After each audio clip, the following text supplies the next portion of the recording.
اور ان کی یہ ضد صرف تمہارے ساتھ نہیں ہے، حقیقت یہ ہے کہ ان میں سے کوئی گروہ بھی دوسرے کا قبلہ مارنے کے لیے تیار نہیں ہے۔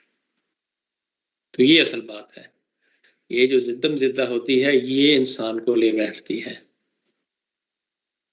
کیونکہ یہود اور نصارہ خود جو بیت المقدس ہے اس کو بھی ایک کامن قبلہ ماننے کے لیے تیار نہیں ہے۔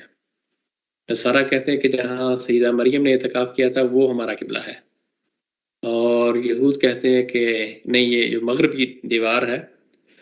جو ویلنگ وال ہے، یہ ہمارا قبلہ ہے۔ آپ کو معلوم ہے کہ اسی کے پاس جا کر یہ عبادت کرتے ہیں، اسی کی طرف منہ کر کے عبادت کرتے ہیں۔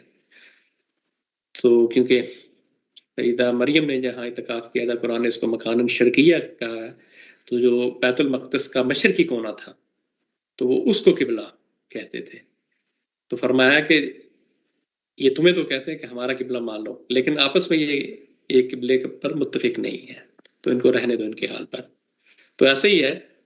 جس طرح شیعہ سنی یا ایون سنیوں میں بریلوی اور دیوبندی اور اہل حدیث آپس میں لڑ مر رہے ہوتے ہیں کہ رفع یدین کرنا ہے کہ نہیں کرنا، لیکن دوسرے کے خلاف فوراً محاذ بنا لیتے ہیں، یکجا ہو جاتے ہیں فوراً۔ اگر کسی دوسرے کو کافر قرار دینا ہو تو فوراً ایک متحدہ محاذ بنا لیتے ہیں، لیکن آپس میں وہ بھی کسی بات پر متفق نہیں ہوتے۔ تو ایسے ہی کہا گیا کہ یہ آپس میں بھی ایک قبلے پر متفق نہیں ہے، لیکن تمہاری ضد کی وجہ سے اب یہ تمہارا قبلہ ماننے کے لیے بھی تیار نہیں ہے۔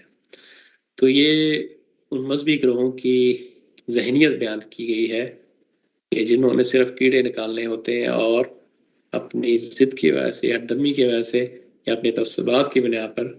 کسی صحیح بات کو ماننا نہیں ہوتا۔